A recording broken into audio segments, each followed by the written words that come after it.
A'udhu billahi minash shaitanir rajim. Bismillah ar-Rahman ar-Rahim. I begin, as I always begin, in the name of Allah, whose grace I seek in this and all other matters. I ask Allah's forgiveness for the frailty of being human and any errors that I might make. Ramadan Mubarak, Ramadan Kareem. I had this overwhelming sense that I wanted to share something about what happens for yourself personally and what happens in our community at large when, one is not able to fast. And just so, we kind of know where I'm going to go with this, I have, first just to talk a little bit about the phenomena of fasting as we understand it, mandated by the Quran and discussed by the jurist. And then talk about exemptions from the obligation to fast as we understand it, from the Quran and from the jurist, to lead into just sort of like a personal story about what has happened in my own transformation with regard to this practice. Then the place that I came to actually last year, and use that to reflect on devotional practices. As I grow older, I become even more and more fascinated by spiritual practices, rituals, acts of devotion, as are all over the Quran and Islamic thought, as well as communities and cultures. Because we don't do that. We do not have a public discourse about not fasting. And I think it's a part of the reality, not only of fasting, but of the practice of fasting, so much so that it is already encoded in the Quran when it says that, that fasting is written on us, that Allah requires it of us. So the public discourse is always leaning towards not only the able-bodied, but the materially comfortable. So, for example, the Quran gives certain reasons for fasting. One of them is zikr, one of them is taqwa. I'll try to stay away from Arabic terms, but zikr is the idea of the mentionings of the realities of the names of Allah and reflecting on those. And to me, the consequence of accurate zikr or remembrance is taqwa, which is a consciousness and awareness of the continual presence of Allah. And because of that consciousness, we then practice self-restraint, and we restrain ourselves, not only from things like food and drink as part of the practice, but also we restrain ourselves from negative behaviors and practices, because we are aware, we are conscious of Allah's presence. It's often in the context of Muslims that the statement goes, that we practice fasting so that we develop empathy or compassion, so that we know what it is like when you don't have food. And I think that this is probably the reality for the majority of Muslims, but I think we also need to understand that in some ways that's an ableist kind of statement, because poor people fast too, people who really don't have, extensive means. And so when we make a statement that says, so that we learn how to feel as they feel, it's as if to say they don't have anything to learn. or, there's no empathy or compassion that they can develop. So I, I kind of eschew that kind of thing. But as we know, fasting is prescribed.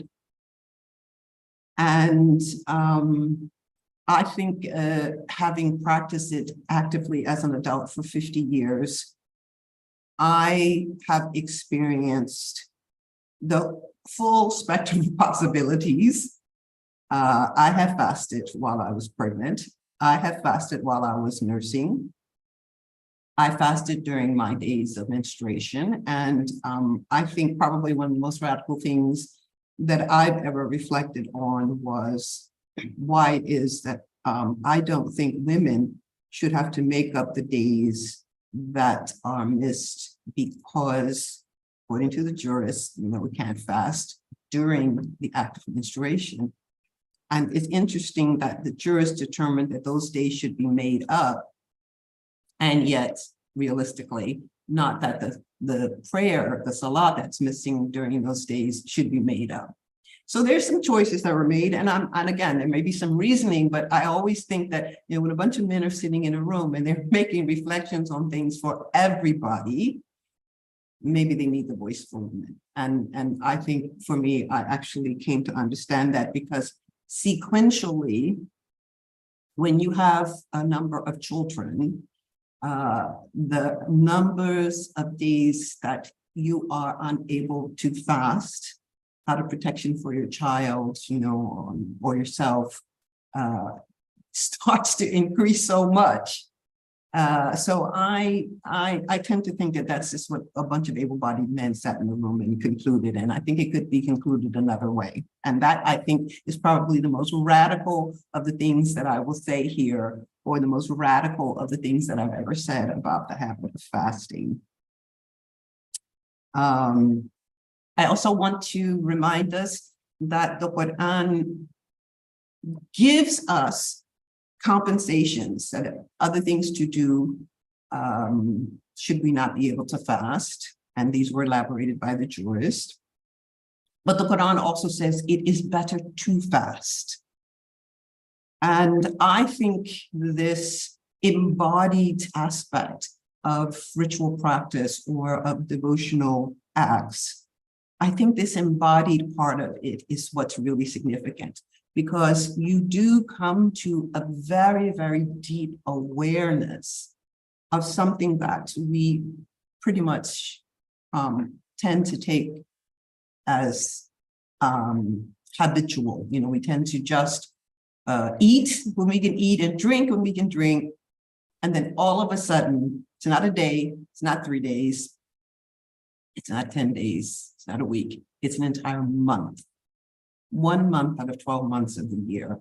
So that's a huge part to give over to the very idea of awareness of that habit, and bringing that new level of awareness, hopefully to extend to the rest of our practices and our care and concern about the blessings of being able to eat and drink.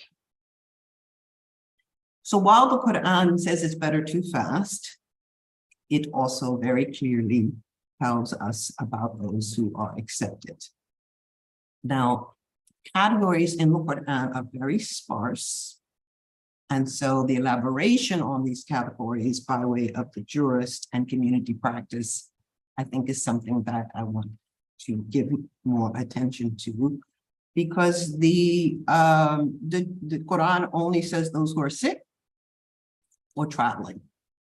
And I'm going to dispense with the traveling part very quickly, because I know I have experience continuing my fast despite flying over multiple time zones and being in different time zones from where I started a day's fast. That's, that's my hale and hearty days. I tended to, kind of overdo the fast, because quite frankly, I did have a very romantic attachment to the process of not only fasting, but the impact of the fast on the clarity of mind that I had. I don't know, some people say, oh, you know, I just become, you know, such a brain fog and everything. And, you know, maybe I think the first, you know, couple of days I would have that. But for me, what happened very quickly within the first week is that I kind of removed the, you know, random clogging that comes from consuming certain things that may not be as good for the workings of my body.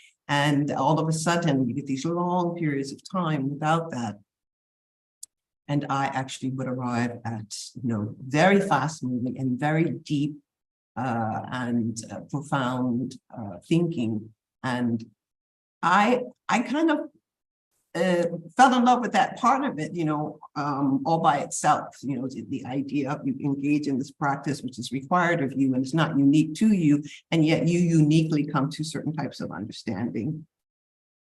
But I did practice the fast while traveling through time zones, which was not even part of what the jurists considered at the time of the heaviest reflections of jurisprudence or fiqh, and it was not in the Quran, and it was not something that the Prophet ﷺ told us. So when they say ala safarin, or, you know, while you're traveling, it is because the conditions of travel, when you know, we did not have the kinds of conveniences that we have now. You know, places where, I mean, every place you get gas in the United States or petrol, you can also get something to eat and drink, for example. You know, so there's a certain facility in our modern experience of traveling that sort of helps us to see that the Quran's discussion of it, and then the jurists obviously elaborating certain details, like how many kilometers you have to go for that to be considered a way to either shorten your prayer or to postpone your fast. These are very few kilometers or miles. And some people travel more than that daily for their work. And that is because we have all of these modern conveniences. So travel is one of them, but it really means the inconvenience of not knowing when or how you will have access to the things that are required for you to sustain your body. So let's look at the marida, the illness or the sickness. And I want to tell you a little story about this because I think it really brings it to the front as fast as I can do it. And the first time I actually knew of a person, a young Muslim woman who had type 1 diabetes, you know, I was also very young myself. And Ramadan came along, and I don't even know how this discussion came up, but in any case, that's what you do in Ramadan, you talk about Ramadan. And I was saying in a kind of condescending way, oh, too bad that you would not be able to fast, because it's like, oh, you know, those of us who can fast, we're the better people, you know, because that's kind of the way that you think, you know. And then a gentleman, you know, in this context said something to me that really woke me up, and that was that her daily practice, the young woman with type 1 diabetes, and she had pretty seriously, her daily practice in order to sustain her health through the type 1 diabetes is such that she already experiences all year long certain limitations on when she cannot eat and when she needs to stop eating, or how many hours would go in between the meals, and even what kinds of things that she should eat at certain intervals. So in other words, this person was demonstrating for me that there was already an eating regimen that this person experienced every day and did not therefore receive the same kind of benefit from when we, remember I said habitual, when we are persons of habitual consumption, and you know, we get this 1 month to think about that. And I loved the compassion with which this person, raised my level of awareness at that time. And I think that I mention it because I want us to understand a little bit about the broad category of the Quran, maridan, or sick, and what it means in today's terms with regard to ableism and with regard to those who have different kinds of competence, because a person, for example, could be confined to a wheelchair because they have certain differently abled capacities with their legs, and yet they might be able to still fast. So in some ways, my consideration of things, about the differently abled bodies, as opposed to, my consideration of able-bodied, is again not a closed set or fixed kind of category. It is a recognition that bodies do matter, and understanding how bodies matter, I think, is part of the results of the experience of fasting. And when you have the competence to be able to fast, because some people are not competent when in other circumstances we might consider them to be disabled. And some people are not able to fast, but we are not able to see what is the reasoning that they are not able to fast. And now that I've entered into the age where I have taken advantage of this wheelchair service that they offer at certain airports, I have even more thoughts about, differently abled bodies and how to treat people with dignity, irrespective of their bodies. And I don't think that we collectively as the Muslim community have given enough emphasis to the differently abled in the ways in which we reflect about Islam and Muslim devotional practice. And I think with the fast, it becomes even more important that we do give it some attention. So my experience, the one that led me, last year to understand that I wasn't even going to make the attempt to fast this year, is because 7 years ago, when my grandson Bashir was born, he was not breathing. Long story short, he had a long sojourn in neonatal intensive care units, heart surgery, and a bunch of stuff. And this year, when he's 7 years old, he starts fasting himself. So this really brought this around full circle for me, because he's born in the month of July, and that is one of the longest seasons, the seasons with the longest days when you're living in the Northern Hemisphere. And in however many ways I wanted to support my daughter, in terms of her vigilance with her son, I found myself increasingly in a situation where I was trying to make it, from like 3:30 in the morning until, 8:30 at night or something like that. And I wasn't making it. Like, I really was just like sitting around, like the brain may be fired up with new ideas, but the rest of my body was just out to lunch. Nice metaphor for a fasting month, right? And so I finally concluded after 1 week that I could no longer fast the duration of the, from pre-dawn to sunset in the Northern Hemisphere. And so I began to read the fiqh, the modern jurisprudence about this. And there's some interesting ideas that I gleaned from that I think impacts on how I think about this now.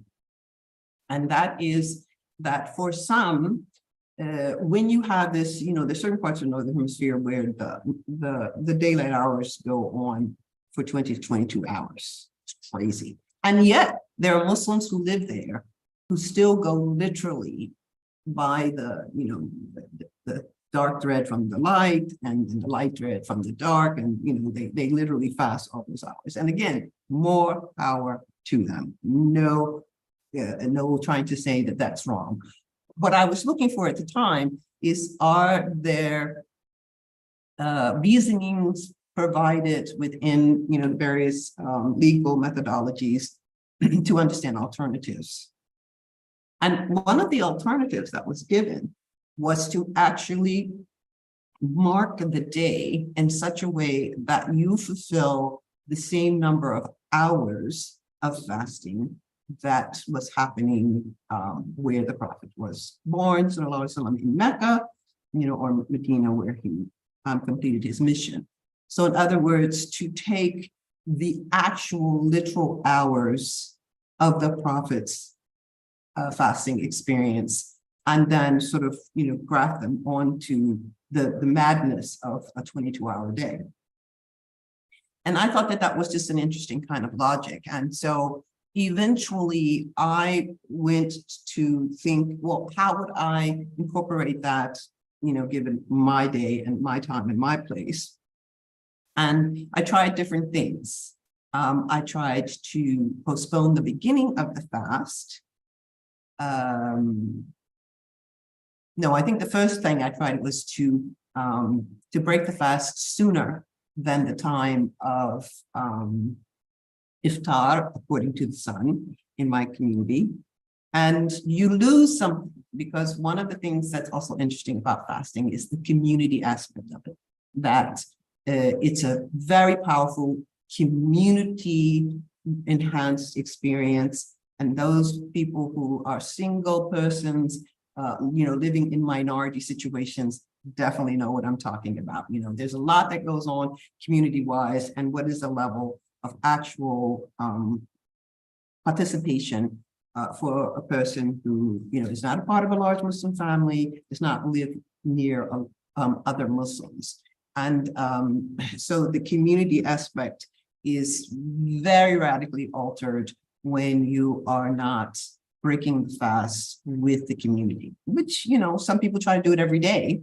And some people actually do it special occasions, certain nights of the week, according to what we call in the US community iftar. So you lose that if you are breaking the fast before sunset. The other option is to start later.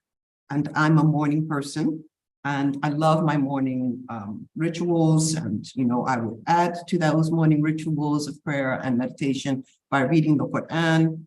And I felt, after I ate my suhoor, my meal, and I felt like not continuing with that, with an actual fast that is actually having suhoor. That was not my favorite time to start making, an adjustment. So those are the two adjustments. You start later, or you end earlier.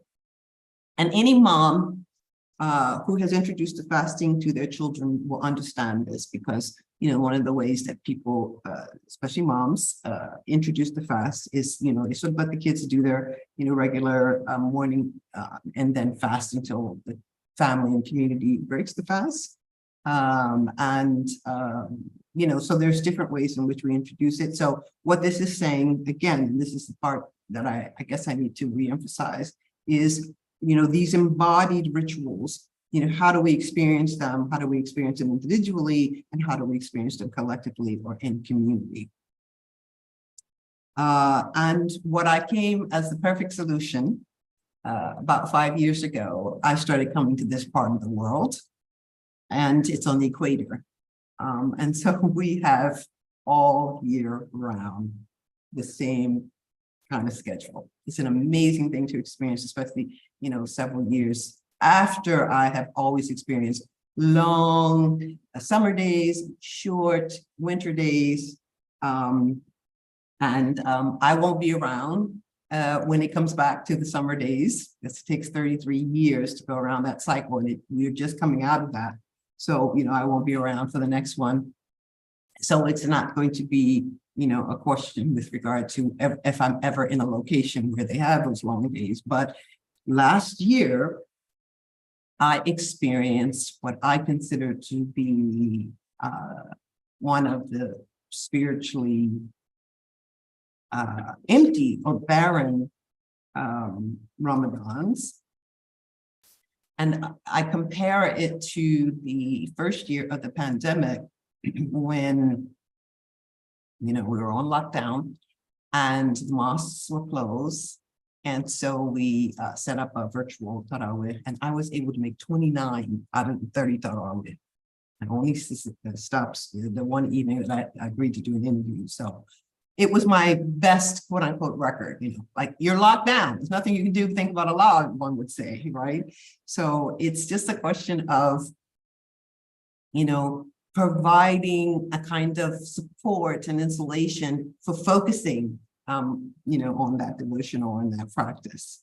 But last year, I began to feel the same way that I felt 7 years ago, trying to fast in the Northern Hemisphere during the longest parts of the days in the summer, where you just, you're just not present in your body, and you're just going through the motions of not eating and drinking.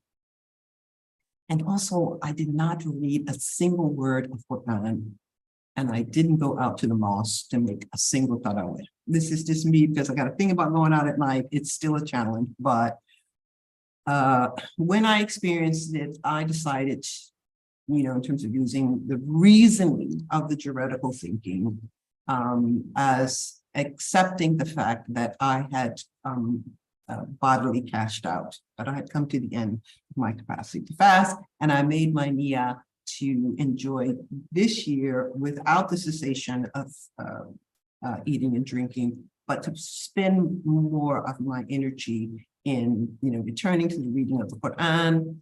Over the years, I lost my capacity to read the whole of the Quran during the month. It went down to like half, and so I read the second half the next year.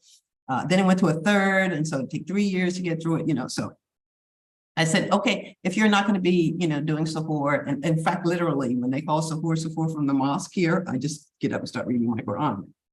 So, alhamdulillah, I have, managed to do that.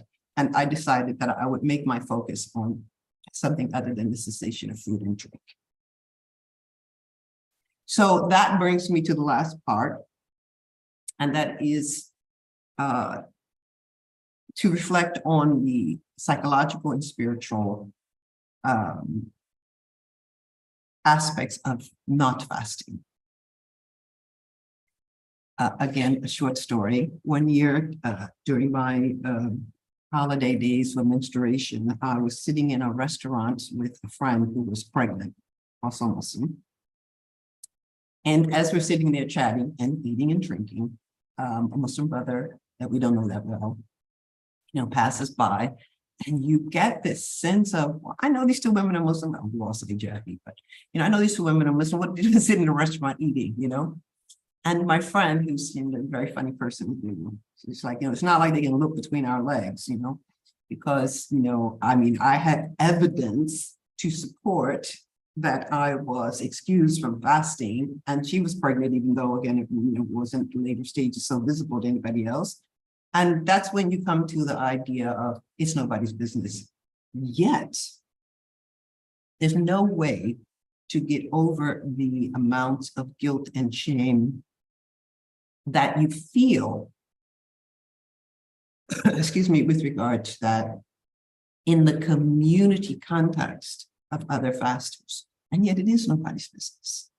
And the question of how much guilt or shame we might feel for not fasting, and how much we are made to feel guilty or shameful for not fasting, I haven't gotten an answer to that.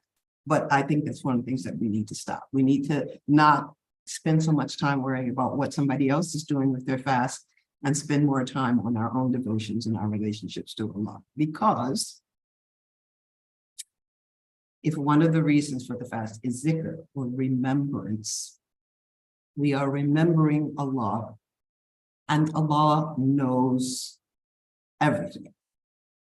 And when Allah knows everything, also gives us or provides us with a way to compensate for when we are not able to fast, then that is part of the mercy.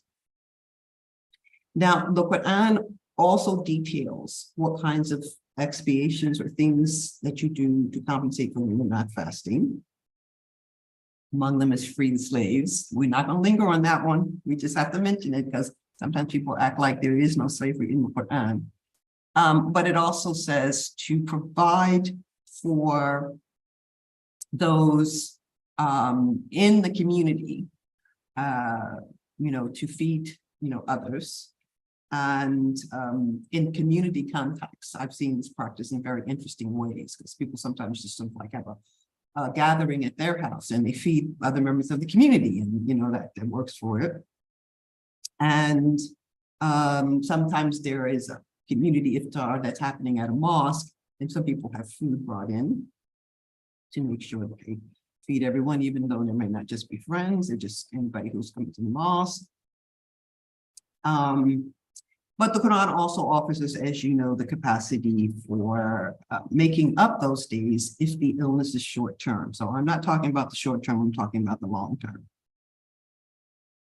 So when the Quran tells us that Ramadan is the month in which the Quran was revealed, when the Mufassirun say the Quran, which we know was revealed over 23 years, being revealed in the month of Ramadan, it's like the Quran coming from the highest level of heaven to the lower level, or the Lawhul Mahfuz, coming to the lower level from which, the pearls of wisdom, the ayat, the signs are revealed over the course of the reality of 23 years for the Prophet.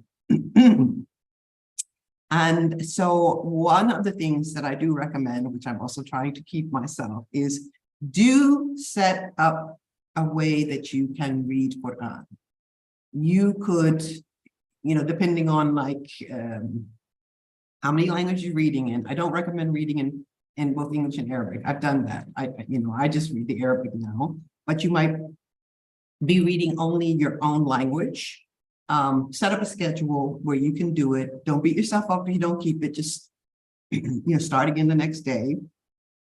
And really try to immerse yourself in Quran only for the course of that month, as far as your, spiritual ritual readings go, as opposed to reading lots of other things about Islam, or reading lots of things about lots of things that you may have to do for work, or, life supports of other forms of, events, but really give yourself a chance to kind of really deeply reflect on the Quran. Those of you who are young and have not experienced reading the whole Quran during the month of Ramadan, this is really a good time. Really go towards it. Don't read the footnotes, and don't read, 2 languages or 3 languages, as I said, because what you want to do is you want to jump into the Quran as Quran, and you want to experience Quran as Quran, at least for that 1 month, while you have other things to do, obviously. Obviously, as I mentioned before, the idea that you provide for others, there's a special barakah in this, making available to others something that they can open their fast with at the end of the day, making it available for a collective, all in one shot, or a little bit every day.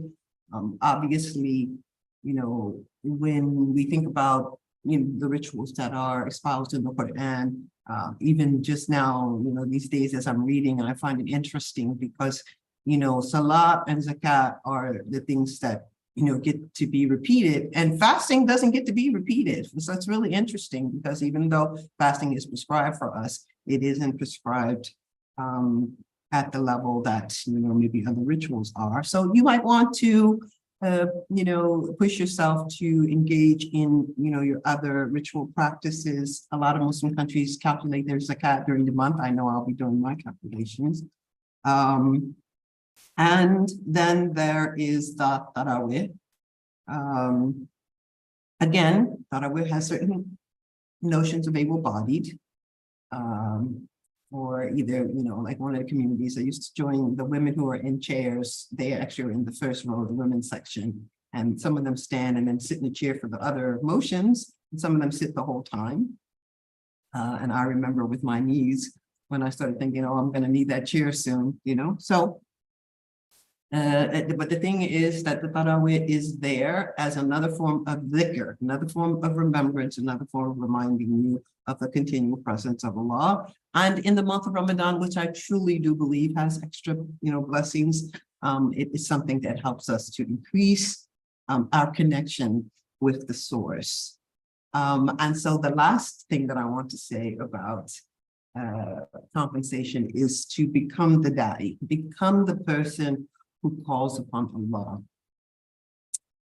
Increase your awareness that to Allah belongs the mulku samawati wal ard, the entire expansion of the entireties of all the galaxies and universes belongs to Allah. And you know, what Allah gives, no one can take away, and what Allah does not provide, no one can give to you. This is a time when I still want to impress upon you to be present in your own body with respect and love and care, and at the same time to remember that Allah is always present with you.